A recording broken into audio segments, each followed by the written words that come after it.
Live from the third largest city in the United States of America, it's The Drive with Mario Smith. I am he. Hello, everybody. Welcome to Backchannel.tv. We hope that you are having a good Monday. It is the 10th day of the month here of January 2022.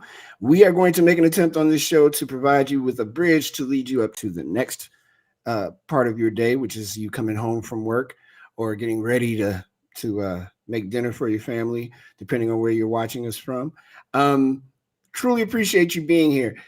Many ways to listen to the show. You can do it on all your Amazon supported devices. Just ask them to play The Drive with Mario Smith. You can check it out on YouTube at Backchannel.tv, and you can talk to us. And by us, I mean me and Jonathan Gliss. Gliss, pop up on the screen for a second, bro. There you are. How's it going, man? Hey, what's up, buddy? Here we are. I'm saying, only been waiting a minute. Yeah, but we're finally here, maiden voyage, and yeah, here we go. So Gliss is in Portland, Oregon, and I'm in Chicago. Somehow we're going to act like we're in the same room every day for the next however many years we are going to do this. That's right. It'll be fun. We've got a lot of different things to discuss, but just to give you a little bit of background, Backchannel.tv for all the new folks who may be listening or watching. An exciting new venture, and there's some great shows on here. And I want to say thank you to Liv Hamilton, who had me on this morning, or she didn't have me on. I invaded her chat during her show, and it was really cool. And she was very, very nice to me. So to all those folks who are watching, thank you. It is an interactive program, so you can talk to us in the chat and tell us what's on your mind. And we love to hear from you, and we will need you because the conversations are two-way. So you'll see me, and then you'll see Gliss, and then you'll see me and Gliss together, and we'll be talking about stuff, and it's going to be dope. So I hope that you all hang out with us, and let's get to what's happening at this hour. And we do have plenty.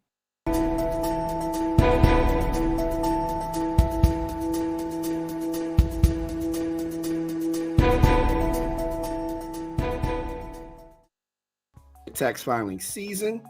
The United States and Russia exchanged warnings after the first round of security talks over Kazakhstan. Scrolling. The Wall Street Journal is reporting that top schools, including Yale, Georgetown, and others, illegally collude to limit student aid. Robert Durst, real estate icon, convicted of murder, dies. More than 1,700 congressmen enslaved people. Who were they and how did they shape the U.S.? And the story of stories for this week happened yesterday in New York City.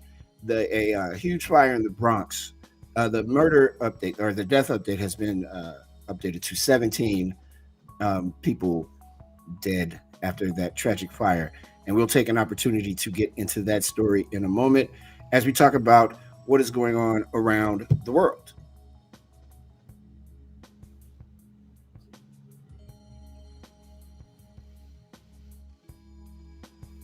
A malfunctioning electric space heater. You know what? Hey, Jonathan. Yes, sir. For a second. I'm entitled to be like fumbling and nervous, right? That's right. Just for the first time. Everything's always tough the first time, right? Because I can actually read, and I'm pretty clear with my seeing things. I just don't want people to be like, "What the heck?" Well, I'm good. Just everybody, we're all walking together. It's anxious energy. Anxious energy. Yeah, I've been wanting to do this for a long time. I won't even tell you how long, but for a long time. It's not and no one's yelling at me yet, so we're good. And we should get to what's going on around the world and start to talk about a little bit more in depth about this fire that happened in the Bronx Sunday.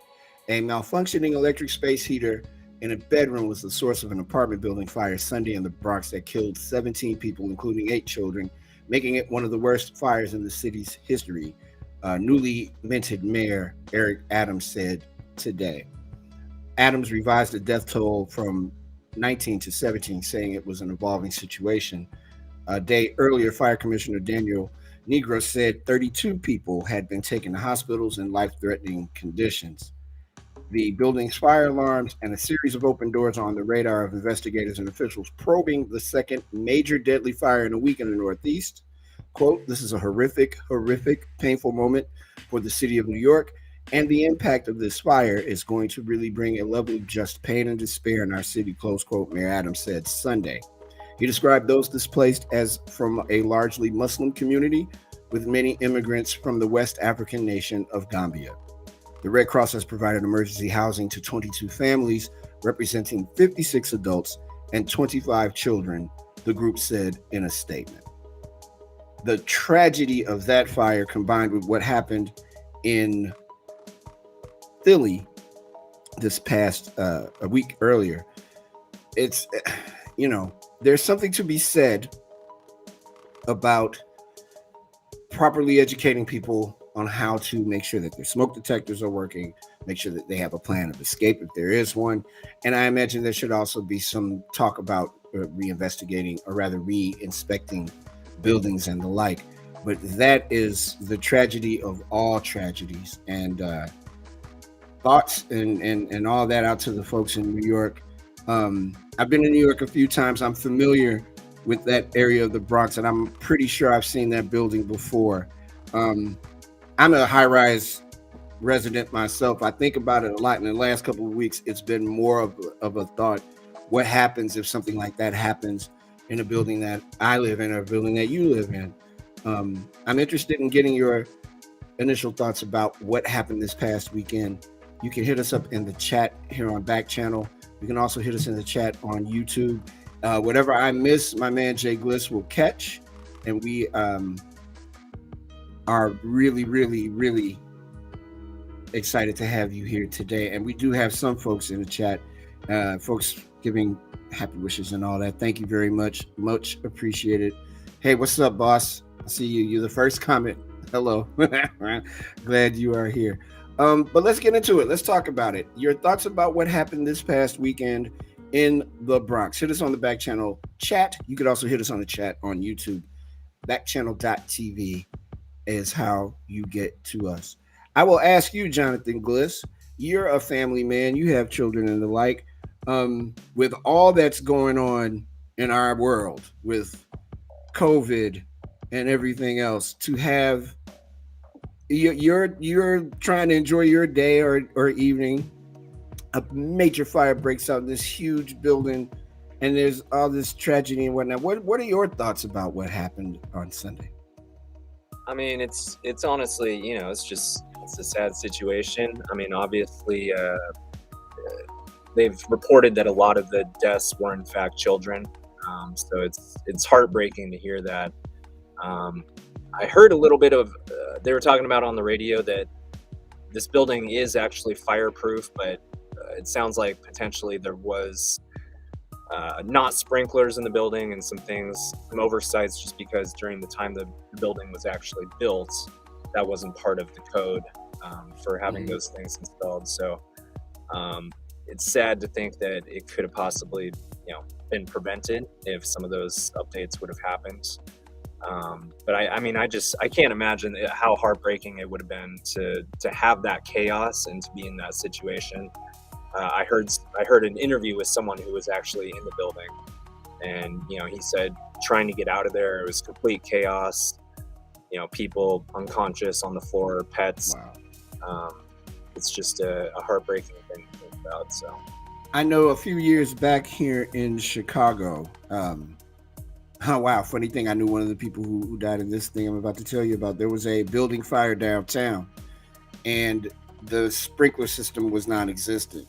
And it was an older high-rise building, and folks had to kind of just make a way to get out. And it changed the whole sprinkler law, if you will, here in Chicago. Newer buildings had to have them, and they were going through the process at the time of refitting older buildings with sprinklers. I know in my unit that I live in, I lost count of how many sprinklers are in this bad boy. It's a lot. Yeah. And there is a sense of relief because of that. I know that my initial thought, especially for the Philly fire, was how do you how do you what do you do? I mean, with all that entails a building that big with that many people in it and a bunch of children, what do you do? Right. It's horrifying. I cannot imagine. And I mean, I think we have a pretty effective safety plan in my building, but I can't imagine how you navigate something like that, you know? And unfortunately, like you said, a lot of times it's events like these that tend to change things. And I do believe that they have some of those codes in place in New York, but some of these older buildings, maybe they need to be taking a look at making sure that they're as safe as possible, because you talk about how many people live inside those buildings. I mean, it's just like you said, what do you do about it? It's And similar to, like, when you hear stuff, the tragedy at the concert a couple months back. right. In situations like this where there's so many people in such a small area, when there's something that goes wrong, things can get out of hand very quickly. And also, this building was the space heater was used to supplement the heat. Right. Come on, that by itself, Yeah. you know what I mean? That alone is super red flags. If you're living in a building where they're using a space heater, a building that size, they're using a space heater to supplement heat. That means people probably had their ovens on. Right. They probably had the eyes of their stoves on. That's a lot. That's a lot to ask of someone. A tenant should not have to live that way in any of these buildings. And I'm sure that there'll be more investigations and whatnot to come. But that is horrifying. Yeah. Absolutely horrifying to the people in New York. Wow. I don't know, man. I'm sorry. I thankfully I live alone, but that's mind blowing. And the other thing that's happening around our world, of course, is COVID. And Lord knows we're all exhausted. But there is a big question about, do we have to look forward to another booster? And there was a doctor from Northwestern University today that said probably so. And there may be many more boosters as there's a new variant out. It's not the Flurona. It is Delta mixed with Omicron Delta Melta or something crazy. So we may, because the immunity from the boosters tends to wane after time, there could very well be another booster shot in the offing. Your thoughts, Mr. Gliss, on getting jabbed for a fourth time? I mean, for me personally, I'm gonna do what I need to do to try to keep my kids as safe as possible.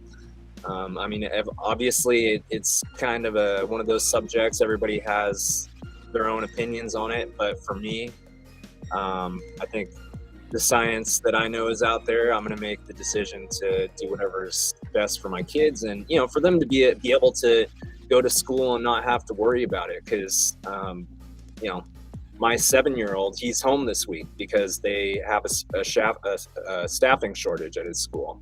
Wow. Because there's so many people that have tested positive in the last couple weeks with the holidays and all that.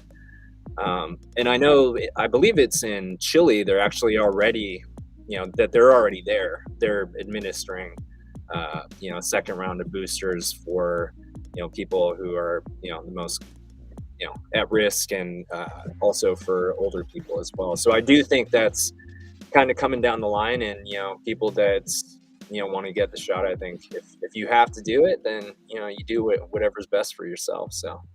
So here we are, man. Third shot at the booster, and now we're talking about possibly a fourth and maybe another one after that. And Right. My question, and I hope that and by the way, we will be having guests and whatnot on the show for sure, and folks that you recognize and maybe people you're being introduced to for the first time. But I'd like to ask a doctor, the human body, how much of this can the human body take? I don't know if there's ever been a time in our history, at least I know not in my living history, that there have been this many attempts to destroy one disease that doesn't look like it's ever going to go anyplace. Right. And now you're asking for folks to take potentially a fourth and maybe fifth shot of, I don't know. We got to work on that. That's what we need to do, Jonathan. We got to get somebody to come and address this. We need Fauci. Get on it. Let's get him on the show. Get Fauci. Get him up. But I think that's a legit question. If you've got children, you've got kids. If you live in a house with your kids, and let's say there's an older person in your house, or you have an older relative that you take care of, you're talking a fourth and maybe fifth shot for that? That's a lot, man, and a lot to ask. I don't know how I know people have been, this is the most controversial thing I think that has ever happened in the United States. I don't know how people will reason getting a fourth or maybe fifth shot to prevent getting any of the variants of COVID-19. It will be a story that we, of course, follow. It's going to be interesting stuff. When we come back, we will present our community report. And our report today focuses on the Chicago Teachers Union and the Chicago Public School System and how this series of interpersonal relationship battles is affecting school districts all around the country. We'll be back. It's The Drive with Mario Smith. Back in a second.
With Mario Smith. I am Mario Smith. Thank you for joining us this afternoon.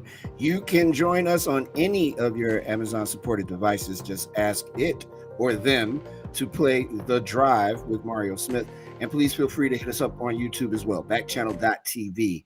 And make sure you come back tomorrow. We want to see you every day. Make it your business to follow us and fall through.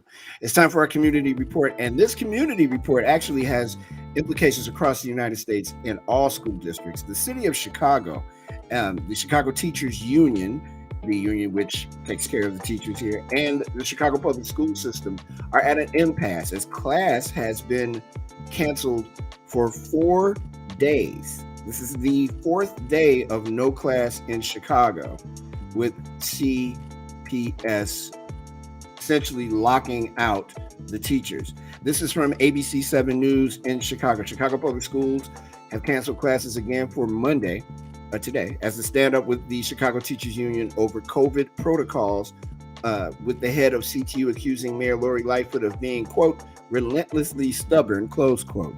Today marks the 4th straight day CPS students have been out of class. Mayor Lori Lightfoot spoke confidently all weekend about reaching a deal, but no agreement has been reached despite both sides negotiating overnight. Mayor Lightfoot and CPS CEO Pedro Martinez released a joint statement yesterday saying, quote, out of fairness and consideration for parents who need to prepare, classes will be canceled again Monday.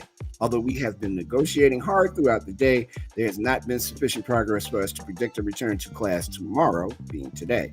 We will continue to negotiate throughout the night and will provide an update if we have made substantial progress. I had the CEO of the Chicago Public School Systems on my terrestrial radio show last week and asking him how long did he think that the lockout would continue. And his reply is that the buildings are all open. And if the teachers want to come back to class, they can. But the problem is the teachers are listening to the same news that we're all listening to. And that news is basically, you need to be very careful with this particular variant.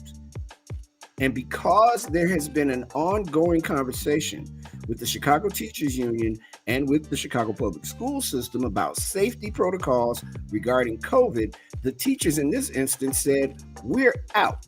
We will go to remote learning." The Chicago Public School System, who, depending on who you ask, is headed by the mayor of Chicago, Lori Lightfoot, said, "No, you can't do that. We are going to cut all the laptops that we gave you off, and you won't be able to use remote learning as your crutch while we get everything together." The other part of that is Governor J.B. Pritzker offered 300,000 plus tests for CPS to test the staff and children, and the mayor said, "Thank you for selling us those tests." It is a mess in Chicago right now. But the implications of this stretch across the United States. This is a problem. First of all, the children here are not in class, not even remote learning. Although buildings are open, janitors and other staff members are teaching classes. Personal opinion, they may be qualified to do that for all we know, but I really don't want the janitor teaching, you know, science to my child. You get what I'm saying? I don't really want. I don't want the lunchroom lady teaching biology to my kid. I want the teachers that are qualified, that are certified to teach. The impasse is so bad that the mayor has resulted to diminishing these grown people and talking to them as if they are children. I unfortunately don't have sound of her doing it. Maybe we'll have that tomorrow. But it is so contentious and so political right now. As a person that formerly had some say in things in the schools as a teaching artist back in the day, I wouldn't go in there either because you can't guarantee anyone's safety. There's like 474 kids have tested positive for COVID. As far as I know, none have died. And another 200 something teachers have tested positive for COVID. As far as I know, none of those folks have died. But the fear has been placed, and it's really it's an issue of how do you justify and how can you guarantee the safety of these children and teachers and other staff members in these schools. Again, CEO Martinez was very gracious to talk to me, and he says it's the safest place you can be. I have a hard time believing that it's the safest place that a person can be. What do you think? Do you believe that wherever you're at in the United States, and I see folks chatting with us from Texas and Alabama and California, someone's from New Hampshire, there's someone in your town, Jay Bliss from Portland. What do you guys think? What is the safest place for a child to learn right now? Is it school or is it like many of us at home? Join us in the chat. You can catch us right on Backchannel, and you can hit us at backchannel.tv on our dashboard and on YouTube at backchannel.tv. What is, in your mind, the safest place for a kid to learn right now? Is it in school or is it at home via remote learning? New York City seems to have their kids back. They've been in school for a while. Los Angeles, same thing. What about in your town? I'm curious. Give us a hit on the chat so we can talk about it. Backchannel.tv on YouTube. Again, ask your devices to play The Drive with Mario Smith. Hate to keep bothering you, Jay Gliss, but you're a parent of children. I am. and you just I got a whole handful of children. It's a lot of loving out there in Portland, Oregon. How do you feel? What in your mind is the safest place for your kid to be? Is it in school or is it not being in school? It's such a tough situation because I think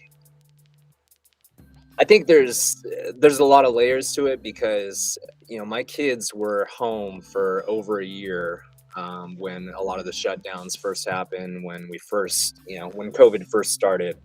And I'm not gonna lie, that was a difficult time. I absolutely love my kids more than anything else. I did not envision I would be stuck in the house with them 24/7 for 8-9 months. Right. So it's difficult because, I do think there's an aspect of something they miss out on by not being there. In particular, younger children, just the social part of it. I think there's a lot of things that are important that they get out of school that go beyond just what they're being taught in the classroom. But with that said, I mean, it's been almost 2 years since we've been in this, and I think people are exhausted, and I think to a certain extent people have to a certain extent people have, I don't want to say become comfortable with it, but there's a certain level of like it's not like it was 2 years ago when this all started. Right. There's the different opinions vary. They're kind of all over the place, and so I think there is a lot of people that say, well, they have to be in school because they need the social and it's good for their mental health and all this. But at the same time, we still have to be mindful of the fact that we are in a public health crisis. And I mean, it's not going to help us get out of it if we have more and more people getting sick and testing positive. So I think it's a very difficult situation. And, from the teacher's perspective, I totally understand them advocating for themselves because, they're the ones that have to go in there and be in a classroom with 30 kids. Right. And kids from all different backgrounds. Some kids' parents might have vaccinated their children, some may have not. In different states there's different laws about if the children wear masks in school and all that stuff. So I think there's so many layers to this. It's really with anything with COVID. There's not any great answer for anything. It's just such a messy situation. And not to mention, kids are the germiest human beings in the world. That's They right. bring home all kinds of. They got their own variants happening. Yeah, I mean, when I before COVID times, I just accepted the fact that from September till March, I was going to be sick most of that time because my kids just bring one thing home after another. So you're absolutely right. I mean, they're definitely the ones that are going to be, you know, picking things up more quickly in terms of getting each other sick and all that stuff. And I think that's the bigger part of it. I think the fear that the Chicago public schools teachers have is that those kids in those neighborhoods that are coming to school, some of them coming outside of their neighborhood and going to different neighborhoods, may be carrying the variant with them, and they may be sick and not even know it. And then they're in a classroom situation, and then everyone gets sick. One of the things that I asked CEO Martinez, though, is if you were able to do testing, rapid testing if necessary, but the idea of being able to have a person at the door test everyone before they walk in, the kids that are sick or the staff that's sick, you make them go back home and quarantine, and everyone else that's in the building is safe and not sick. How come that's not part of the plan? And he said that on a local level, yes, it could be done individually, school by school, but in a district, it would be hard to do. Yet in New York, they do it. In Los Angeles, they do it. They test and they test and they test. So it's hard for me. And actually, Chicago, my buddy Justin Kaufman and my friend Monica Eng did a really great breakdown of everything this morning. It's hard for me to justify if you're telling me that tests are available and that you can't test these children, that they are not a priority enough to test, then what is really going on? What is this really about? Is this about COVID or is this about something else? Is this about getting back at the teachers or is this about the children? And for example, one of our listeners, MC Watson, the positivity rate in Chicago today is 21.1%. That's a whole lot of COVID. That's a lot of sick people. It's not 50%, thank God, but that's a lot. And it's a lot to ask a teacher to go into a classroom and say, I'm going to teach class today, and I'm not worried about getting sick, and I feel good, and I'm going to wear my mask, and I'm triple shot up and all of that, yet people are still getting sick.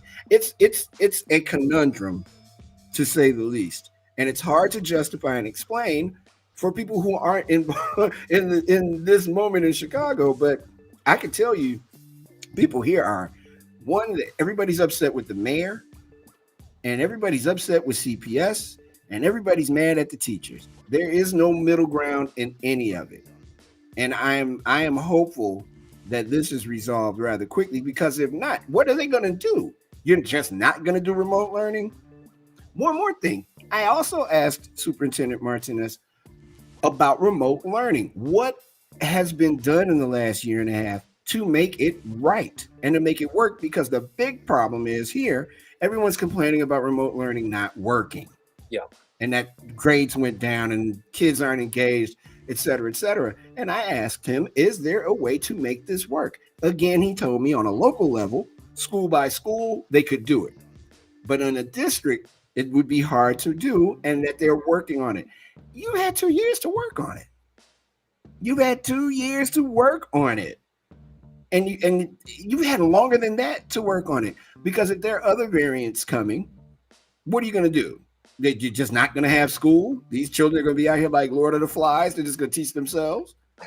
This isn't the Little Rascals. You know what I'm saying? These kids need to be in a school.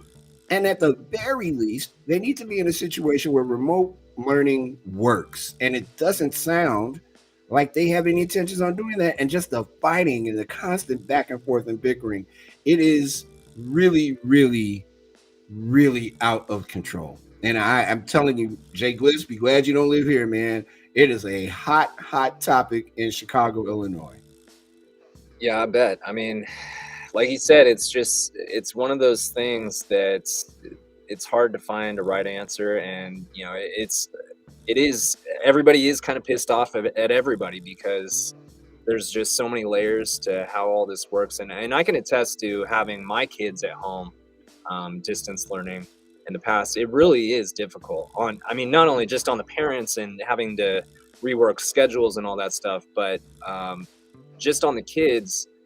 I mean, one of my children, he loved school before, distance learning, and he struggled the whole time, through last year. So it's a totally different thing. It's not for, I think some kids, it's probably easier. It's more for them, but I don't think that's the case for a lot of children. And so, I mean, it really is a difficult situation because I don't know what the right answer is. And you know who's making it difficult here, though, in Chicago? Okay, this is where the show takes a turn. It's our mayor. Yeah. Our mayor is determined to be the boss, yet say, I'm not really the boss. Kind of like George McCaskey saying, I don't really know about football, but I'm going to make a football decision. We'll talk about that later, because I got a whole lot to say about the Chicago Bears today. But Mayor Lightfoot has put it in her head that, and has said as much, I'm the boss of you and all of this. So I don't understand why you people aren't listening. She said to a group of grown men and women, the Chicago Teachers Union, in response to the teachers making a proposal, her response was, you're not listening. It's finger pointing and tail wagging from the mayor that has this situation in day 4, because it seems to me, based on the folks that I know with CTU, and based on that one conversation that I had with CEO Martinez, that they could go sit down at a table and actually talk if the mayor was not involved at all in any of these negotiations. Her inability to stay out of it has them right in the middle of it. It is damning and sad that this woman, who I think may not get past this term, can't see the value of negotiating as opposed to berating. And her insistence on being involved in this negotiation. Look, so folks know who aren't in Chicago, the mayor here has 2 union groups mad at her. The Fraternal Order of Police and the Chicago Teachers Union. That's a lot of people to have upset with you at one time. And somehow she's managed to achieve this feat. How do you do that? How does a mayor do that? I am very concerned that these kids are being ignored, as they are almost always ignored, and their voice not really being heard, and it should be heard. They need to be in a situation of learning, because if they're going to lock them out, then there should be remote learning. I don't think what the teachers are asking for is too far off or out of space. And I think, if the state law says you can't dictate the law by saying we're not going in, then there's a problem with that too. There's a lot on this bone, bro. It's messy. It's super messy. Thank God you don't have to worry about that in Portland. It's just, keep your kid at home for a week. Yeah, we got our own problems. Oh, yeah. We need to discuss some of those one of these days, too. I've been watching your town. Yeah. We'll get around to it, I am sure of that. But the effects of COVID here in the United States and around the world. For example, Uganda, after 2 years, today just reopened schools. Did you know that? I didn't know that. No. I didn't know that until earlier today. After 2 years, yeah, that's crazy. That's super crazy. So I did not investigate further about their remote learning, but I imagine they had remote learning. And I know there's a digital divide and there's a lot of other factors involved that make remote learning suck. But we're talking about educators. There are artists that educate as well. There's a way to make it work. Yeah. There's a way to make it work. It's the value. What is the value of making remote learning work? Yeah, and I think that's kind of part of the problem is most remote learning that I've come in contact with, it's really just using apps and different technologies to kind of present the kids with information, and I don't know that that's the best way to actually have them learning anything. I don't know how useful it is, and I think that's part of the problem. Kind of like what you were talking about. I think maybe we need to take a closer look at how we can improve distance learning, because this isn't going to go away anytime soon. No. I mean, we've been in this for 2 years. I think a lot of things have changed. We've learned a lot, but at the same time, we're still kind of stuck in the same situation. So something needs to be done where these kids can actually learn if they have to be out of the classroom, as my son is this week, where it's a 48-hour warning. Hey, you're not going to school this week. Right. There has to be something of value in place for these kids to be able to learn something if they're not in the classroom. At least you get 48 hours. The mayor got on Twitter at 8:00 last night and was like, "Hey, guess what? No school tomorrow." Yeah, that's right. Word, no school at 8:00. Thanks, mayor. So man, it's pretty jacked up. I'm hopeful that around the U.S. That other cities are not going through this political détente between mayor and school district, but teachers are watching it. There's a lot of people around the United States paying attention to what's happening here in Chicago. It's specifically if the teachers get their way or not, because this could be the domino that knocks the rest of the dominoes over. So we will be keeping an eye on this in the days to come as well. There is a couple of comments that I want to read. Scott Karen, great man. Scott Karen says, remote learning is not engaging unless you really care about the material, I suppose. But again, that's fixable. That's not something that can't be fixed or recreated. Tear it down and recreate, build it up. That I hear what you're saying, Scott, but I think that can be convinced. He has another comment as well. He says, not trying to hate on kids, but I don't feel most are passionate about learning, say, trigonometry. Well, I'm not passionate about learning trig in person. So, I mean, that's a fact of life. But at the same time, though, the technology, TikTok, Facebook, there are a million examples of technology working to keep kids engaged. I won't say Facebook because that makes me sound like what do they call people older than me? Boomers. It makes me sound like a boomer. Yeah. A boomer. But I mean, those things work and they keep people engaged. Start using what we have available to make kids feel like, okay, this is engaging. I can sit for this for a while and be involved. MC Watson has a comment again too. It says, And you wonder why there was a 7% decrease in student enrollment during 2020 and 21. People are leaving in droves, particularly black people are leaving. And he's talking about leaving the city of Chicago. That is true too. But that also is fixable. But the problem in Illinois, and then I'll get off of it, the state tax here, you think it's high where you live? It is not as high as you think, man. It's super high here. Living in Chicago is expensive. It costs more to live in Chicago, Illinois than it does in New York City. That's high. I gotta get out of here. Start doing these shows from a hut in Hawaii. There you go.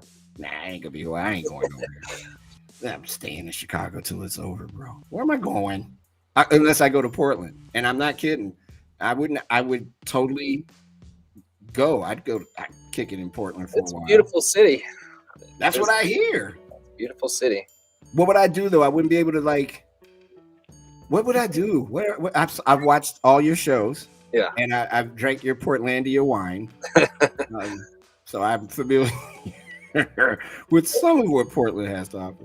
Yeah. But you know, being serious, this is really solvable and fixable. I believe that our mayor loves to fight, and Tiger Uppercut is going to have to calm down, or these kids are never going to go back to school. Or, as MC Watson said, you know, they will start leaving the Chicago public school system and going to other alternative schools and to the Catholic school system and things of that nature. And I don't see that as being a help. 350,000 kids are in the Chicago public school system. That's a lot of kids. Yeah. And you are taking away from them the opportunity to learn, because teachers are scared of getting a disease that's killing people. And CPS is like, it's super safe. Don't worry about getting killed. Don't worry about death. Get in there. Teach, because that's what you do. That's why you get paid the bucks, not big bucks, the bucks.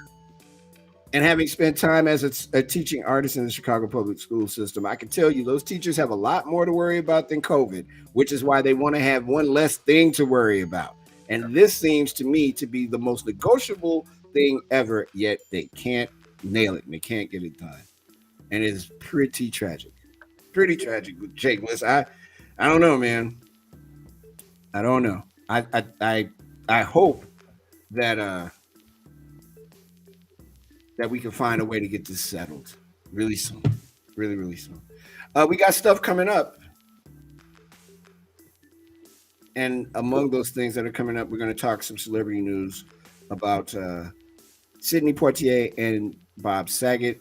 We also have a reset of the top of the hour with news, sports, and all that. We're going to cover all the bases today, spray to all fields. And I'm glad that folks are here. Please tell your people, check us out, backchannel.tv. It's The Drive with Mario Smith. You could also check out other shows, your pal Hal. You can check out the godfather of backchannel.tv, Mr. Anthony David. I love that dude, man. That's good stuff he's got. I love that show. And you can check out Liv Harrison in the morning. I admittedly don't get up early enough for our first program that's on backchannel.tv, but I know it's good. And you can catch programming here from 6 Eastern until 6 Eastern, like all morning till night. Just good stuff. Just keep it locked in. Look at what we do. Don't even turn your computer off. Just leave it on. That's right. That's right. It's there for you. Day one jitters, man. How you feeling? You holding up? Oh, I'm good, man. All right. Just a conversation, and it's good to get some people interacting with the show here. So we've been waiting a long time for this. Yeah, I'm immediately thinking about dinner. I have a chili to make. My mind doesn't really go all over the place like that. It's pretty focused on this, but I can see my kitchen in my peripheral, and I'm like, man, I cannot wait to get started on this chili. Very excited. Very excited. We're gonna come back with a reset and give you the news at the top of the hour. It's The Drive with Mario Smith, and this is. Am I too early? I'm too early. I'm sorry. Yeah, I can slow down. We can go a few more minutes. Yeah. Yeah. Oh, why am I in a rush?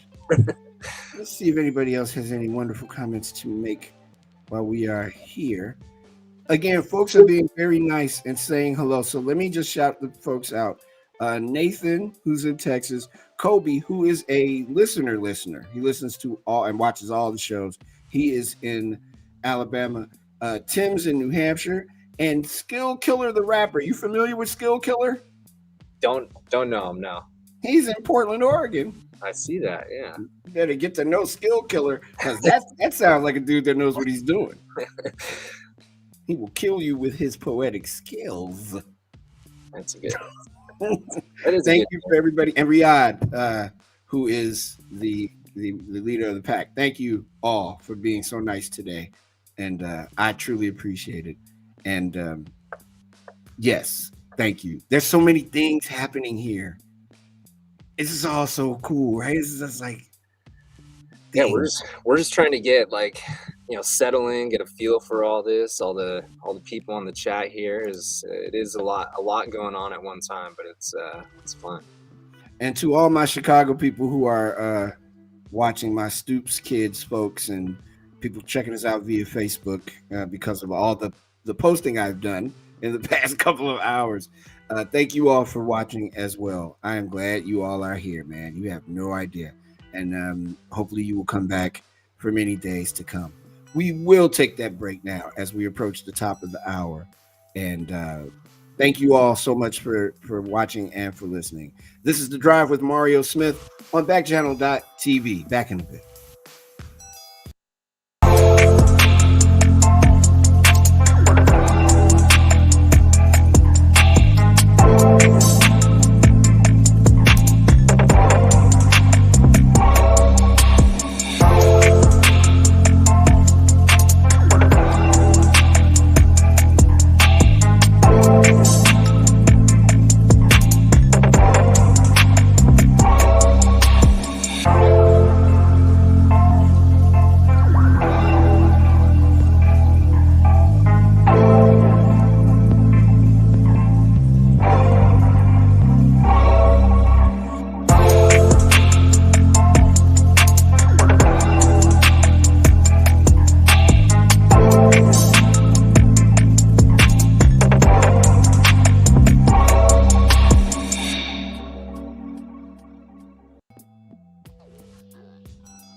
It helps if you turn the mic on.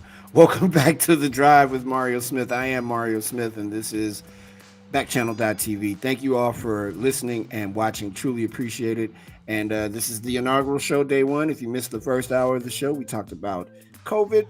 We talked about the bad tragic fire in New York City. And we introduced ourselves to you. And I'd like to reintroduce myself to you. My name is Mario Smith. I am a poet. I am a talk show host, clearly. Big sports fan. You'll find that out in a few minutes. And I am really glad to have this opportunity to be with you and to get to know you better as well. We are broadcasting the show live from Chicago, and I am so appreciative of this opportunity to show off my great city.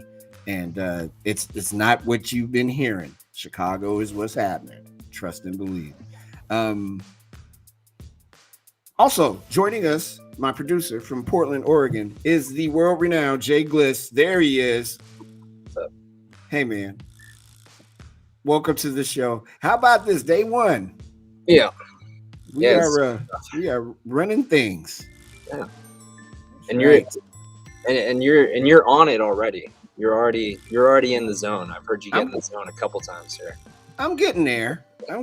You know, just look. Hey, the thing that I don't want to do is bad. However it goes down with me, I just want to do well, and I want to be able to get the point across about things that are happening in our world, man, and without being mega Chicago specific, I love this city so much, bro. It's not even funny how it is really hard to not get super passionate about how great this city is and the great things that have happened around the world because of Chicago. So I know it's not everybody's cup of tea, and that's fine. I can assure you that a lot of the stuff that you hear on the news is not an accurate depiction of the city. Is it going down in Chicago? Oh yeah, it's going down. You know that, but it's a great place, man. And I would encourage you to come in the summer. Don't come in the winter, because like today it's minus what? What is it? Hold on, give me a second. I know I'm not supposed to show my phone, but I got to, because I need to know what the weather is. It is okay. It's 14 degrees and it feels like -1. Welcome to Chicago. I live like 3 blocks away from the lake. It's all of -1 outside. That 14 degrees is a joke. It's -1. It's funny that you say that, because I tell people the same thing about coming up to the Northwest. Like, don't just wait until the summertime, because it's still green and beautiful, but then it's warm. So it's not, if you come during the fall or the winter, it's like it's dark for like 6 months and raining. Wow. That sounds like a horror movie. I don't want to do that. But I encourage folks to come visit the city of Chicago. But man, look, let us have the winter. We can handle it. A lot of people love complaining. Stay home. Stay where you live and come here in the summer. When summertime shy, that's real. That is the realest thing you'll ever see in your life. This place pops in the summer. It really does. Let's get to what's happening at this hour. The top stories: the Treasury warns taxpayers to brace for a turbulent tax filing season. They are suggesting that you file early. If you haven't done it already, it's a good time to do it. The United States and Russia exchanged warnings after the first round of security talks. Top schools, including Yale and Georgetown, illegally collude to limit student aid. That is all being presented in a lawsuit. From the Los Angeles Times, Robert Durst, real estate scion convicted of murder, dies. Also, more than 1,700 congressmen enslaved people. Who were they, and how did they shape the United States? You can find that story in the Washington Post. And that's what's happening at the top of the hour here on The Drive with Mario Smith. Hey, I wonder. Have no fear, the camera's here. Let's talk celebrity stuff.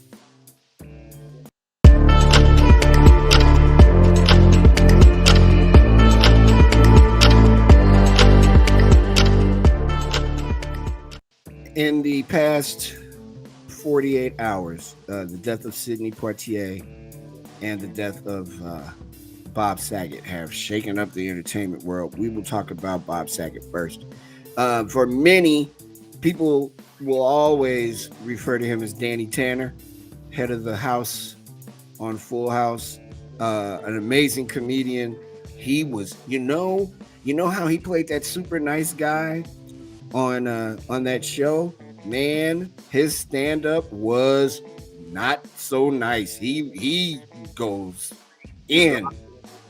He was good. He was really good at his job. He was extremely funny. All the stories from folks are that he was such a nice guy and very personable and very open to advice and being helpful. And 65 years old, no cause of death yet determined. He died in Orlando in a hotel room. He was performing in Orlando. No sign of foul play or drugs or anything of that nature. 65 years old is not old, and it's troubling for people because it's really hard to put into a proper context. This man was apparently, for what we know, reasonably healthy. I can't recall ever hearing about him having a drug issue or anything like that. And 65, and then you just chilling, and then all of a sudden you're dead. I guess his last tweet was about Betty White and her death that he had posted like an hour or something before he died. Strange. But his career, it can't be understated. He was good at his job. Hosted America's Funniest Videos. Show that still goes on today. He was the original host. Yeah, he was the inaugural host of that. That's right. It's just weird. It's weird. I was a fan If you're a fan of Dave Chappelle, he is in Half Baked. his part is very raunchy. I can't repeat any of it, but it is funny. Um, and he made quite the living making people laugh, man. And the tributes that are pouring in on Twitter and other places are very heartwarming, and it is a constant reminder of how short the time is. Life is short, but it's the longest thing you'll ever do, right? And Bob Saget, dead at the age of 65.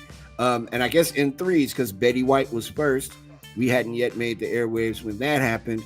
And that one really got me in a way that my friends were like, dude, she was 99 years old. And I'm like, so what? That was Betty White, man. You know, just like, come on.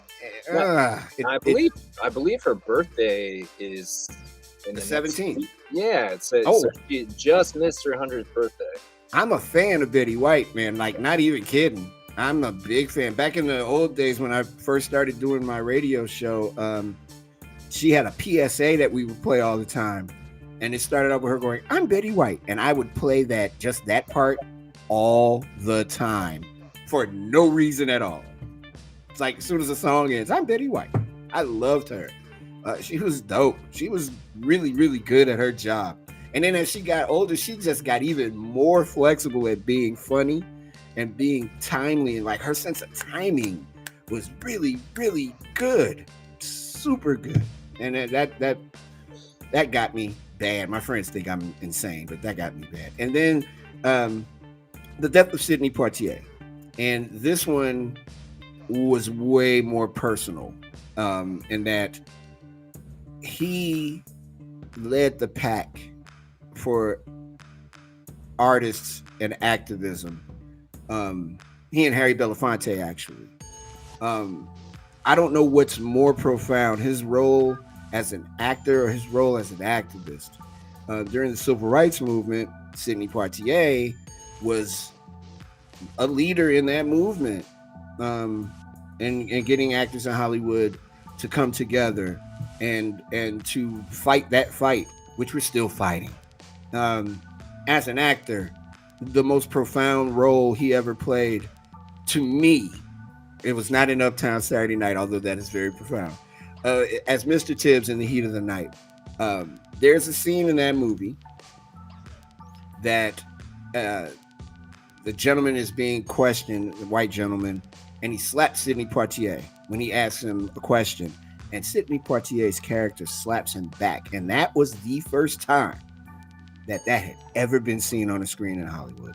And people lost their minds when they saw that. But it is such a profound scene because at that time, that slap spoke for millions of people who had no voice at all, who were being oppressed, and who felt the weight of oppression all the time. He carried that weight for us for a long time. And his death at the age of 94 hit people different too. He's an iconic figure. There's no Denzel Washington without Sidney Poitier. And with that in mind, that without there being a Denzel, there's no Chadwick Boseman. You know, there's so many great actors that came from that tree. And I would be remiss if I didn't mention the movies he made with Bill Cosby, even though I know Bill Cosby's a bad word. The movies he made with Bill Cosby are super relevant, super funny, still funny. He directed a bunch of flicks too. He directed Stir Crazy with Gene Wilder and Richard Pryor. An amazing career. Hollywood owes him. They will never be able to pay back his contribution. They'll never be able to pay him back for it. And unfortunately, now he's gone. But Sidney Poitier, dead at the age of 94. A quick note: I do some work with Gina Belafonte, Harry Belafonte's daughter. I haven't talked to her, and we don't get down like that. But I mean, you know, it's not like she would act like I don't know him. He knows who I am. And I haven't had a chance to speak to her, but she looked at Sidney Poitier like an uncle. And I saw a post that she did on Instagram, and she's hurting. She's hurting bad. And for her and for all those folks, you know, my thing is, again, life is short, but it's the longest thing you'll ever do. And you have to live with some honor. And that man was honor. He was gallant in his honor. And the victory is that he made it to 94. A lot of lessons to be learned from him on how to be a great actor and how to be a great person. I ran with Sidney Poitier. If he was in it, I was watching it. Didn't matter what it was. So those 3 deaths, man, it's been a tough one for celebrities this past week. Yeah, man. And you know, Sidney, like you said, he's one of those people. The other ones, obviously, very, very successful people, successful careers, but he's definitely one of those one of a kinds that paved the way for a lot of people, and just an impactful life. Not just, you know, talking about him as an actor, just his life in general. Such a big impact on the world that's, you know, lasts today. So I mean, very, very big loss there.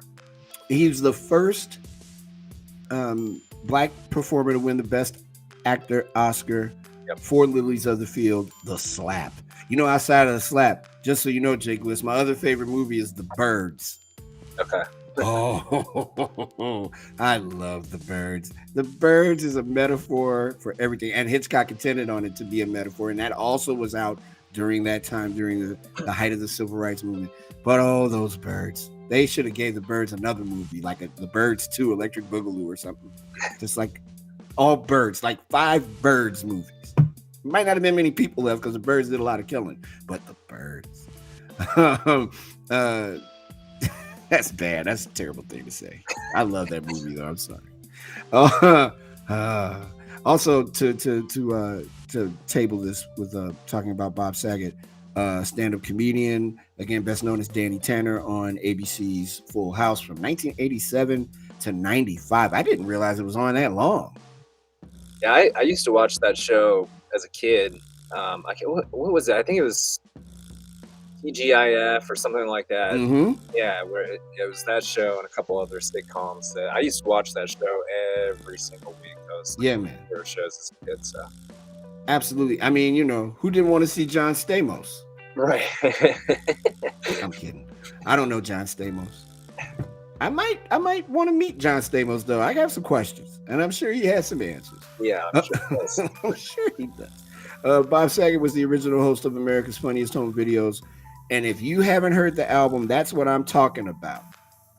Man, look, came out in 2014, and that's what I'm referencing to. When you hear that, it's a whole different ball game. That dude did work. He talked, man. Ooh, I can't repeat a word that he said.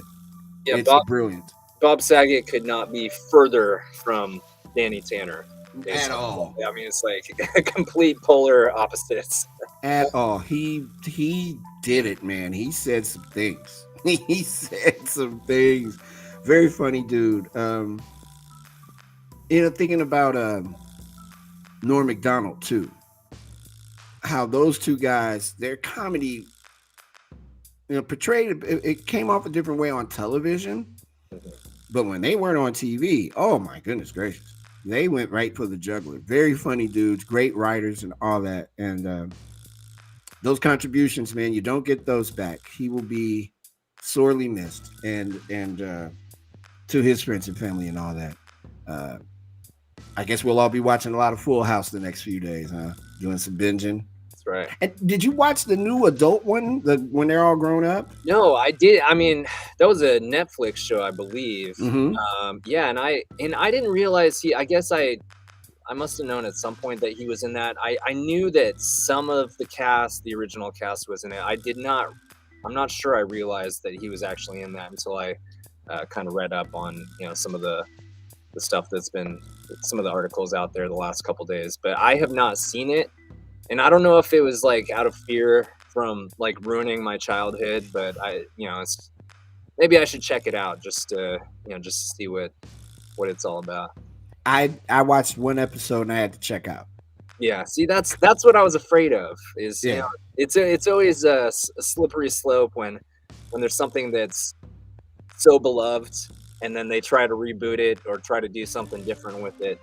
Um, you don't want it to spoil the original. So Right. I got through one, and then it was like, okay, well, thank you. I tried it. I tried it. I looked. I saw it. He was even funny on that though. That one episode that I saw, he was very funny in that too. But I'm stuck on the visual of the Tanner household when I was a little bit younger than I am now, watching that show, and hard for me to justify it. But I would like to ask the folks who are watching us on YouTube or listening to us on Amazon supported devices what they their thoughts about Bob Saget and Sidney Poitier, and we could throw Betty White in there as well. And speaking of Betty White, were you a Golden Girls guy, or did you not watch the Golden Girls? Yeah, no, I watched Golden Girls. That was I was pretty young at the time, but I remember how much it resonated, how big of a show it was, and that's definitely in my lifetime. That's what I would first go to when I think of Betty White. Besides, some of the stuff that she did later on, cameos and movies and stuff like that. But yeah, I watched some Golden Girls. My mom used to watch it. So. That show, man, look, watching it in my full adultness, craziest show I've ever seen on TV. I think those women were out of their minds. They were on it, and I think that made me like her even more. They had her playing this kind of ditzy, not really all there woman, but she was the glue, and she played her role super well. So yeah, folks, give us your thoughts. Hit us backchannel.tv. Hit us in the chat. Hit us on YouTube in the chat.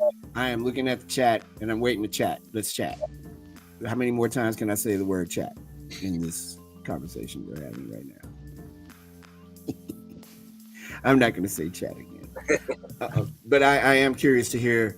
This is your chance to give your obit if you like for them and to show some appreciation. And just be a nice person, because that's what nice people do. They say nice things about people. So I've heard. I'm not familiar with nice. Kidding. I'm nice. Gliss, we're gonna move on to sports in a second. I got a lot to say, bro. Super hot, not happy. It was a big weekend in the NFL. All the playoffs are set, and yeah, it's Black Monday. Everybody's getting fired and losing their job, and always a crazy time. And I know you probably have I can only imagine what you have to get off your chest, because I know you're in Chicago. So. Oh man, do I ever? It's just the idea. It's just. Come on, man. Just, and then the press conference that George McCaskey did is just the worst press conference I've ever heard in my life. It was bad. It was really bad. Reading one of our chats about Betty, Sidney, and Bob, loss of some greats. That can't be disputed. They were amazing. All three of them did things in a way that the world had never really seen before, and it's very humbling when you look at the lives, particularly of Sidney Poitier and Betty White. They lived well into their 90s and stayed active for the most part for a long time. I cannot imagine being on the radio when I'm 90 years old. As much as I love it, and as much as God knows I'm just getting to where I want to be, but I'm not where I'm at yet. But I'm not far off from being in my 60s. I'm kind of like, if I'm 90 and I'm behind a microphone, Jake List, find me and just snatch that mic cord and wrap it around my neck and just say, that's it. I don't know where you have to find me. A lot of people that are good at their craft say that, and then it's like they get to that point and they're still going strong. So you never know. I'm so not trying to do this at 90. Can you imagine me, 90-year-old me? Man, that mayor, she stinks. I can't do this. I want to be on a golf course. I don't even know how to golf. But I'll find a way. I'll figure it out. Like if I thought I could shoot basketball well into my 90s, I'd do that.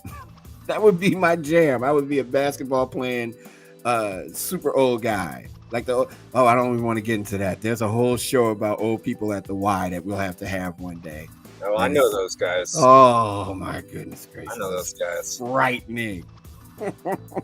There's nothing nice about it. It's all like visually disturbing and mentally crippling. It's frightening. I don't want to be the old guy at the Y. You know what? Speaking of that, and I'm not being ageist, I don't want to be the grandpa in high school, which is why I don't have any like new children. Right. I don't want to be going to my kids' high school when they're like 15, 16 years old.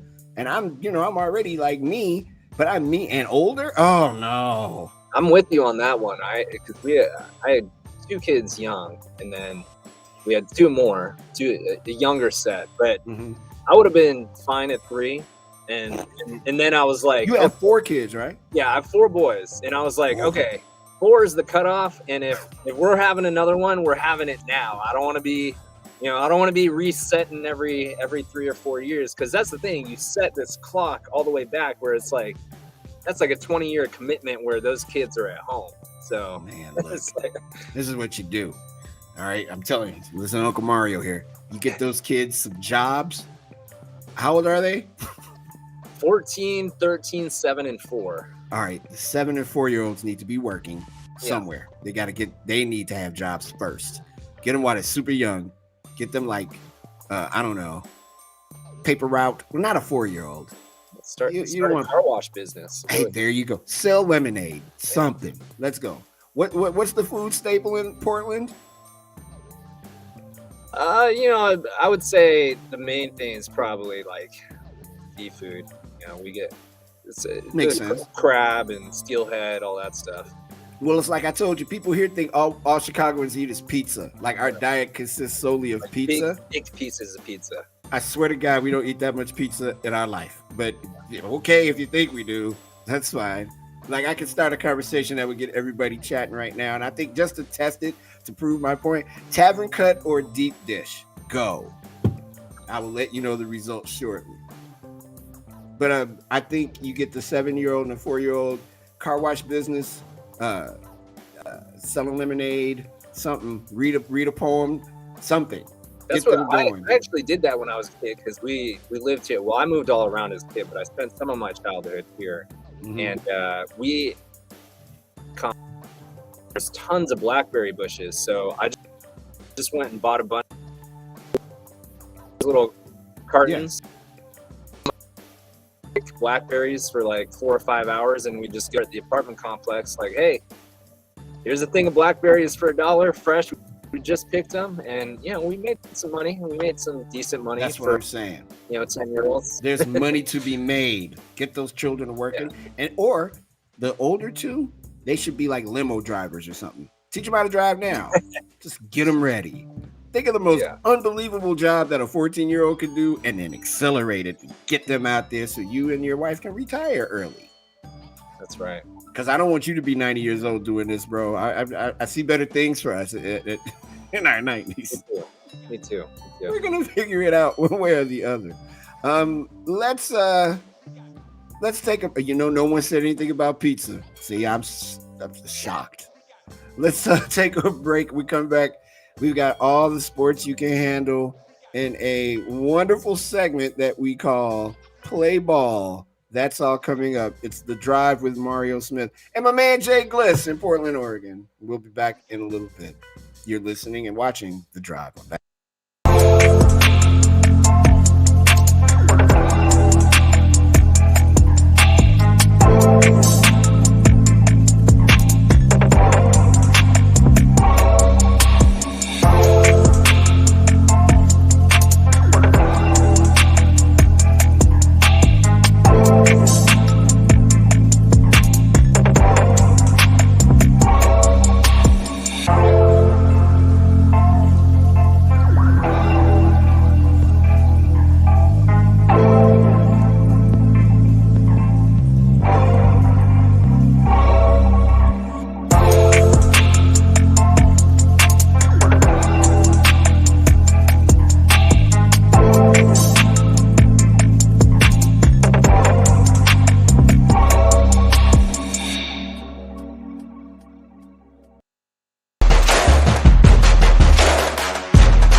There's a button on this thing that I have to push in order for people to hear me, and Hey, I'm just not pushing it. No. Why would I do that? Push a button so people all can in good hear. time. All the a little bit of repetition, we'll get it down. I'm starting to not worry anymore. Starting now, I'm in my head about the last hour and a half. Yeah. We'll figure it out. But this is Play Ball. Play Ball is where we talk about the sports, give you a bridge to tonight's sports action, set up what's happening in the world of sports, and talk specifically about a few things in sport. Today is Black Monday, and the irony, and this isn't going to be ironic to some people. They're not going to think it's funny, but I'm going to say it anyway. First person fired, a black man. The irony of Black Monday. I knew that's where you were gonna go as soon as you started to set that up. As soon as you started to set it up, I knew that's where you were going. I was stunned. I woke up. I'm like, oh, word NFL. That's how you feel. You're gonna make sure that the first person on Black Monday that gets fired is they kind of suck for that. But that's fine. Brian Flores did a great job, all things considered, in Miami as their head coach for the last couple of years. They were 10-6 last year. Not so good this year, but they're the first team in NFL history to have a 7-game losing streak and a 7-game winning streak in the same season. Fired Zimmer in Minnesota and Rick Spielman. Fired. And here in Chicago, Matt Nagy. Oh, God, he'll be working the fries at that ice cream machine at McDonald's soon. And Ryan Pace, general manager, both of them fired.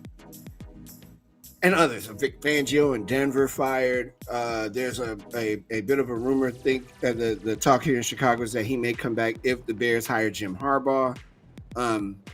Having suffered through 4 years of Matt Nagy, I'm going hyper local.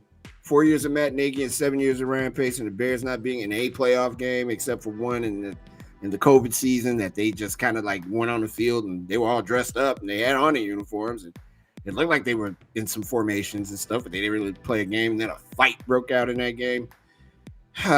I'm so glad that that's over. Not, you know how you, let me get closer. You know how you hear people say, I don't like to take joy in people getting fired. I'm not those people. I am so happy that happened today to those two guys. They're fine. They're millionaires. They're fine. Absolutely. Hurting about money? Not at all. I don't like what they did to Matt Nagy's kid at a football game a few weeks back where they were chanting "Fire Nagy" at this child's football game. Yeah. That's kind of, don't be a hole. Yeah. That's kind of just don't be a big crater of just nothing. It has some kind of spine. Don't do that. But in terms of them losing their jobs because they did such a crappy job, chef's kiss. Bye-bye. Get out my town. Zimmer in Minnesota, horrible. Just it ended so bad for him. Not sure how the Vikings are going to recover. And as a Bear fan, I don't care. I could care less. Bye. They could kill their franchise. Go move somewhere else. Bye. Don't like the Packers. I'm being real personal with everyone, right? So bye. Bye, everybody. You sound like a bitter Bears fan. I yes, very much so. This did not go the way it was supposed to go. They took us.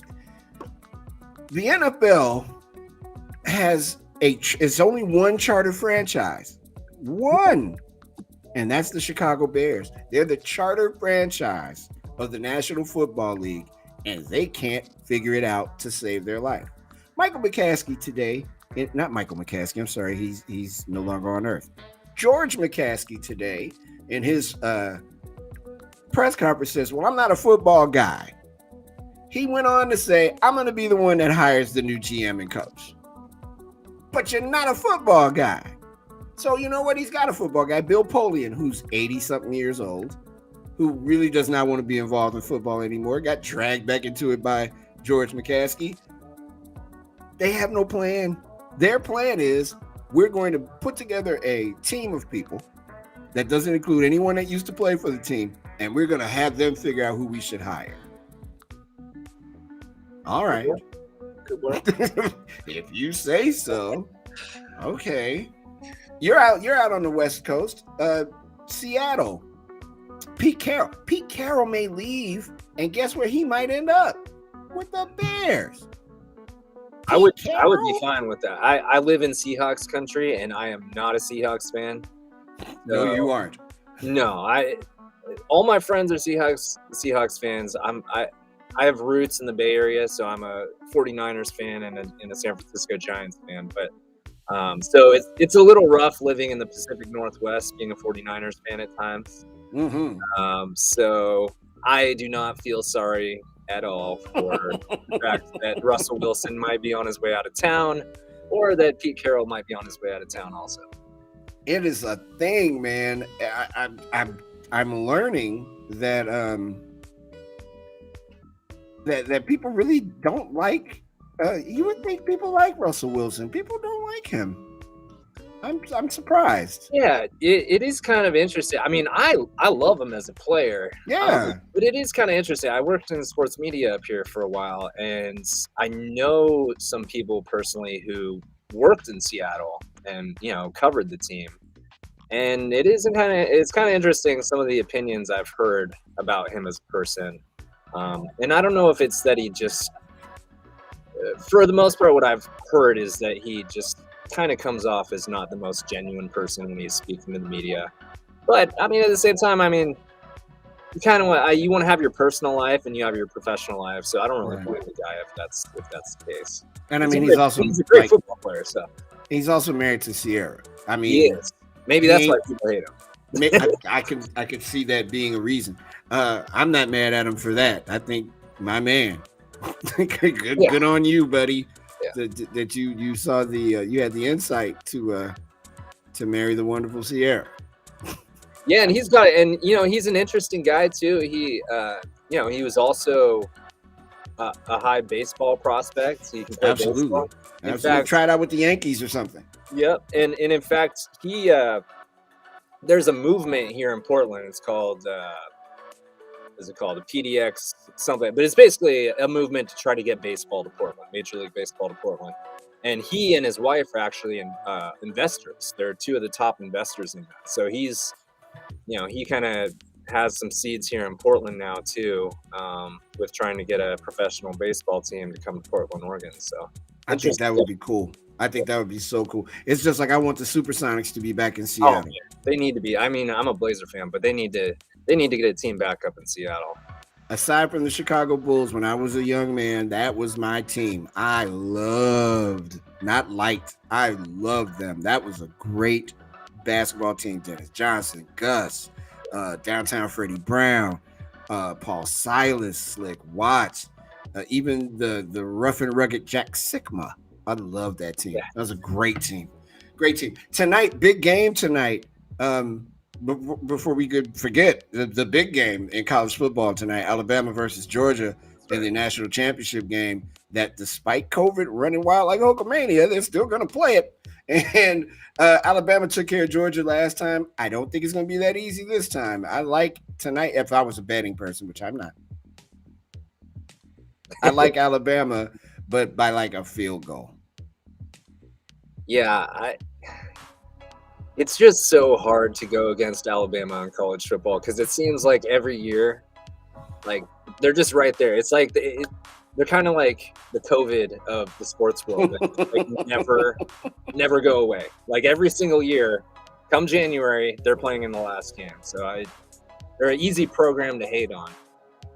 Yeah, they are. I don't really want them to win, but like you said, if you're putting a bet on that game, I don't know that you want to bet against them. I don't think you do. I don't think you should. I think you should be very mindful that Alabama might, I don't know what the spread is because I'm not a gambler. But I can imagine that whatever the spread is on this game, it's probably teetering toward Alabama in some kind of a route. I would take I would take the under. I don't think they're going to just jump on Georgia like that twice. I think the Bulldogs will be ready to play this time. I think they've got way more to lose than Alabama. If Alabama loses, people are like, oh, well, they'll be back next year. Right. Georgia may not be back next year, or for many years, this is their moment to get it.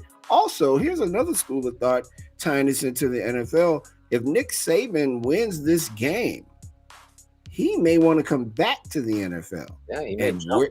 where do you think he may want to end up? He can't do Miami again. He's not going to go to Cleveland because they're not getting rid of the coach. He's not going to go to Jacksonville. He may want to come to the charter franchise. They've made overtures to him before, many times. And also this morning, or this afternoon rather, Mr. McCaskey said that money is not an object when it comes to hiring a GM or a coach. And Nick Saban's going to want that $10 million per year chop. So this could be an interesting night.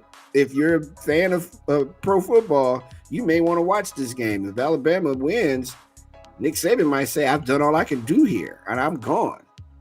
Yeah, I mean, that's the thing. I mean, what else? I mean, he could stay there for the rest of his career if he wanted to and ride into the sunset. But at some point, it's got to get, I don't want to say boring because that doesn't seem like the right word. But at some point, it's kind of like people that have money, like so much money and excess of money, where it's like that's why they start buying sports teams and yachts because they already have everything. Like, it's like at some point you got to, have something else to do, and he's done everything he could possibly do at Alabama. They're a powerhouse. They have been for well over a decade. So kind of like, it's when we saw, Pete jump from USC to the NFL. Like, seems like there's always just the timing thing where there's that right moment. This could be it. To be fair, Pete Carroll saw that investigation coming and was like, that is very true. I got to get out of here. I got to get out of here as quickly as I possibly can. This is, I don't want to be here anymore. I'm gone. Very true. He was like, there might be an investigation. I quit. Yeah. They didn't get the sentence out tomorrow. One of our wonderful listeners and watchers on Backchannel.tv is agreeing. Let's get the NBA back in Seattle. Yes. There's no reason. Look, when Kevin Durant got drafted by the Supersonics, I said, man, Seattle basketball is back. And then it was not back anymore. And now they're the Thunder. He played. People forget he played one season there. So did Russell Westbrook. That's right. And Harden, all those guys, they were all, they all played a year in Seattle. So it was a game, a couple of years ago, where they played in Supersonic uniforms. Yeah, yeah. And I thought that was really cool. I'm like, there you go, bring it back. I don't understand the consternation, and I think the NBA could put a little bit more pressure on those folks to make that happen sooner than later. But that would be cool. But man, look, again, Supersonics. They were it. That's why I got so interested in Seattle. Almost moved to Seattle because of the Supersonics. Those teams in the 90s, man, with Gary Payton and Sean Kemp. Oh man, talk about somebody like just. Sean Kemp was kind of like ahead of his time. It's kind of like the players we see nowadays in the NBA. Just the pure athleticism at that size. That dude was fun to watch. A lot of fun, and Gary Payton. I remember when the Bulls played Seattle in the championship game, and Gary Payton he was just walking around Chicago. Talk about all that he would do to stop Mike and Scotty and just, no, didn't happen. But on that floor, though, all that yapping, dude could play basketball. Oh, yeah. And as Steve George points out, Gary Payton Jr. belongs in Seattle. Gary Payton Jr. has a great game. I like his game a lot. He is very good at what he does. I'm a big fan. Did you see what Ja Morant did last night? I did. Did you see that? Yeah. That dude jumped. He almost jumped out literally over the backboard to get that block. That's crazy. Yeah, he's a hell of a player. Bulls play them next week, too. I'm a little nervous about that. I don't know, man. The Bulls are kind of like that sleeper. I mean, they're a contender right now. They got a squad this year, so. The thing I like the most about what the Bulls are doing, it's what they're not doing. They're not letting the loss cripple them. They get right back at it. They've got a great bench. They're missing Patrick Williams got his cast taken off his wrist yesterday. That's huge because he could be back in theory, not until after the season's over, maybe during a late round of the playoffs, which it looks like the Bulls might be in the playoff picture. They're good though, and watching them play, man, they are good. Um, And it's that's been it's one of those teams you want to see. Like you were talking about the Bears, the charter team. You got to have those markets do well. You want to see the Bulls and the Knicks. I hate the Lakers, but as much as I don't like them, you want to see those teams around and be competitive. It's good for the sport. So. it's super good for the league too because since the video era took off again, that NBA 2K joint, that franchise is thriving. Yeah. So they kind of depend on each other to continue to do well. But I got to say, man, if the Bulls are good, the NBA is good. If the Lakers are good, the NBA is good. If the Knicks ever bring it for real, the NBA is good when those teams are good. It doesn't hurt to have a Milwaukee Bucks win a championship every now and then. It doesn't hurt that the Miami Heat are there. Although I, as a Bulls fan, no on them forever. But it doesn't hurt to have the Miami Heat in your league. But you got to have your franchises that people instantly recognize as being good. Or even a Portland Trailblazers 40 plus years ago. but still, though, if Portland is good, the NBA is good because you and I talked a couple of days ago. We have it's a good franchise. They're going through some dark times right now, but it's they've got the makings of still one of the best franchises in basketball. And I mean, you got to have those guys to be good. If those teams aren't good, it's going to be a tough sell. Speaking of good in NBA basketball, the Bucks are at the Hornets tonight in Charlotte. The Pacers play the Celtics. That should be a good one. And the 76ers go against the Rockets in Houston, the troubled Rockets. I'm just not going to play, and I'm out, and I'm leaving. Peace. Kind of Antonio Brown is what those two kids did. Like, I got to go. I don't have time for all this. Have a good night, and everyone be well. I'm going home. And then home they went. Just switch sports around for a little bit. Men's top-ranked tennis player Novak Djokovic says after visa reinstatement that he remains focused on the Australian Open. Jay Gliss, Australia's COVID protocols are probably the most strict in the world. Yeah. It's a 14-day at a hotel quarantine when you fly in. I think they may even check you before you leave to make sure you don't have it, and they may quarantine you again. Yet he gets a restriction lifted that allows him to play. How do you think the other players are going to view that? And if you were playing in the Australian Open, because I'll definitely give you my answer, would you want to be on the court with Djokovic? I probably would not, just because, I mean, we all know he's been very outspoken about his stance on all this, and, everybody has a right to their own opinion, but like you said, Australia has their own protocols in place, and I feel like, if you want to play, you got to follow the rules. And, granted, he got a legal decision in his favor. He has, some very good attorneys. He has the money to, have a good defense, and they put a case in place to have a legal win for him. But at the same time, I can't imagine that there's not some resentment towards him from other players, the way it's being handled. I would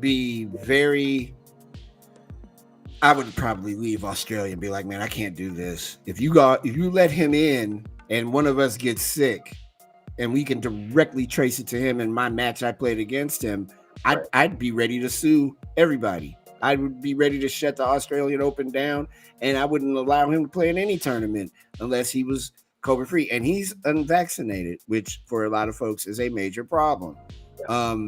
It's hard for me to imagine this one player, even though he's a great tennis player, and he's one of the greatest, if not the greatest tennis player in the world right now. It's hard for me to imagine that the Australian Open, those organizers don't see the value of him not playing. If you're telling all the other players from around the world, don't come here if you're not able to pass our protocols. Right. And the exception for him, as great a player as he is, that's just tough for me to wrap my mind around. And again, Steve George, I agree with you. He is setting a terrible example for the younger tennis players who look up to him. He's idolized, man. I mean, he's a great tennis player, but that's a weird hill to want to die on. He could easily have gotten into another tournament that doesn't have as strict a protocol. I know he's trying to get that Grand Slam, the natural Grand Slam, but dude, really? You're like, screw you guys. Right. Kind of like how Matt Nagy did us Bears fans. Instead of going into the end zone on a running play on 4th and 1, he tried to pass it. But that's not why he called. I'm just still a little angry about it. Yeah, I mean, it's just not a good look is what it comes down to. And like I said, I mean, if you're one of the other guys, you got to be looking at this like just kind of shrugging your shoulders, like, yeah, just follow the protocols. Like, just how hard is that? Or don't. You know, it's or don't. Like, yeah, exactly. You can have your opinion, you can have your own stance on things, but to try to bend things in your favor when you're opposed to the protocols and all that stuff, it just doesn't. It's not a good look. It's jarring that this dude gets to play in Australian Open again. I would be curious to hear what other players, including Serena and folks like that, have to say, and how they feel about being on the same campus with this dude during this very prestigious Grand Slam tournament. And for those who like it, like me, and I think we talked about this in football news. Soccer is talking about football. In the FA Cup, Man United beat Aston Villa 1-0, and my beloved Arsenal bid it yesterday to Nottingham Forest. There's actually a team called Nottingham Forest that used to be in the Premier League, but you think I get riled up about the Bears? You should really. Oh, my Arsenal anger is deep, and I do not understand how that side could not beat Nottingham Forest. It's great name though. I like it, especially if their mascot's like Robin Hood, and he just sounds jumps very, out. very Hello, everyone. I am Robin Hood, and it's time to have football. He comes out with the ball, he sits it on the pitch, and he gallops away, throws money to people, gold doubloons or something. I like pounds, quids. That'd be fun. That guy, Mr. Robin Hood. Well, that's a look at sports and a segment we call Play Ball on The Drive. When we come back, we will make it all nice. All of our anger and horrible stuff, we're going to talk about what's front of mind. Let me let you know today in history, in 2003, North Korea withdrew from a global treaty barring it from making nuclear weapons. We've seen how that has panned out. Today in music history, in 1996, One Sweet Day by Mariah Carey, certified gold, platinum, and double platinum. Was that all in the same year? Must have been. Wow. Mariah Carey. She was really hot at that time. So depending on who you ask, she's still hot. That's not why you called, bro. I'm sorry. Didn't mean to let my personal Mario feelings get in there on Mariah Carey. I hope she's watching. I love you, Mariah Carey. 1997, Babyface's single "Every Time I Close My Eyes" is released, and I had to think about that because I absolutely hear a Babyface song in my head, and I'm like, yeah, that's a jam, but I couldn't remember it until I played it, and I'm like, oh yeah, I remember that. Also in 1997, James Brown received a star on the Hollywood Walk of Fame. They waited until 1997 to give that man a star on the Walk of Fame. That was my thought too. It seems like a very delayed response to him getting a star on the Walk of Fame. It was James Brown. I mean, he was relevant for a long time before that. So. It's James effing Brown. Yeah, right. Give him a star in 1950 or 60 or 70 even. You waited till 97? All right. And now also, again, 1997, Jewel's album Pieces of You is certified double platinum. In 1999, Garth Brooks is named favorite male performer and Celine Dion favorite female performer at the 25th annual People's Choice Awards. There's no People's Choice Awards this year. There's not a lot of. They had the Golden Globes last night, but they didn't actually have Golden Globes. They just I'm sorry, I'm thinking about the Golden Globes. So they did do the Golden Globes, but they didn't. They announced the winners, but they just announced them online. They didn't have. There's no actual Golden Globes. I believe there was a private party of some sort, but it was not anything that was televised or open to the public. So also, I guess now I can break the news. I won the Golden Globe for Best Actor in Ted Lasso. Thank you. But no one knew because I couldn't go to the ceremony. Can you imagine that? You worked hard to get these accolades, and then they're like, well, we're going to still have it, but we're just going to put it on a spreadsheet. We're going to put it on a Google spreadsheet, and good luck to you, and congratulations on winning. Word? Thank you. Thank you. Crazy time. It's bizarre. And finally, in the year 2000, Melissa Etheridge tells Rolling Stone magazine that the father of the children she shared with then partner Julie Cypher was David Crosby from Crosby, Stills, Nash Young, and Mario Smith. I am the secret member of Crosby, Stills, Nash, and Young. That's the result. That's the reaction I was looking for. Is what I got. Thank you. I love them though. CSN was hot, man. And then Neil Young. Come on, don't get me started. Good stuff. That wasn't bad. We come back with the front of mind, our final story of the day, here on Backchannel.tv. You're watching and listening to The Drive.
Story, the feel good, the ooh boy, my heart is warm story of the day here on Backchannel.tv on The Drive with Mario Smith. And thank you all for watching. Truly, truly appreciate it and glad that you all are here because, we need you to be here. And it's nice. And it's only the first show. It's only going to get better, I promise. Especially after we have our post-show meeting today. It's gonna be good. I will not be as nervous, and I will have it together. For sure, I'll have it together. And we are back here, by the way, tomorrow, 3 p.m. Central, here on Backchannel.tv. And they call this dog Lassie, but it's a determined dog that leads New Hampshire police back to the scene of an owner's car crash down a hill. Oh, if this doesn't make you feel good, you have a hole in your soul. A real-life Lassie saved the lives of two men who had overturned their Ford pickup truck and were lying injured in the cold. Reports are saying she is being treated to venison and back scratches.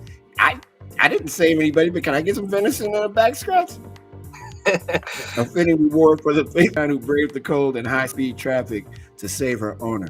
Tinsley, a Shiloh shepherd, attracted the attention of the police as she was loitering on an embanked stretch. Oh boy, say that. Embanked stretch of I-89 connecting New Hampshire to Vermont. Trooper Sandberg and other officers of the Lebanon Police Department made attempts to corral her and get her close, but she kept running away, eventually leading them to a damaged section of guardrail. Quote, they were trying to get the dog off of the highway to keep it safe. Police Lieutenant Dan Baldassare, as he explained to local news. Quote, the dog stood at the top of the end and looked down. When they followed her lead, they saw a overturned pickup truck with two injured occupants nearby who had been ejected from the vehicle. At the scene, Trooper Sandberg and the Lebanon police officers called for medical assistance and found the two men to be suffering from hypothermia. It was then they learned that the German Shepherd named Tinsley belonged to one of the injured occupants of the truck. Wow. Quote, it quickly became apparent that Tinsley led Trooper Sandberg and the Lebanon police to the crash site and injured occupants. Close quote, NHP said on their Facebook page. I imagine that's the New Hampshire State Police. Quote, this was almost like a real-life Lassie situation, Baldessari said. It's really quite remarkable. This dog definitely saved their lives, and I don't think they would have survived the night given the temperatures, close quote. Quote, she is my little guardian angel, said Cam Laundrie, her owner. It's a miracle that she had that kind of intelligence to do what she did. Shout out to Tinsley the dog in New Hampshire, saving lives, eating venison that probably didn't get ran over by a truck, and and doing the thing and saving her owner. How about that? Man's best friend. That's what I've heard. Thanks everybody for watching The Drive. On behalf of my man Jay Gliss, my name is Mario Smith. Episode 1 in the books. We'll be back tomorrow live from Chicago, 3 Central. Peace.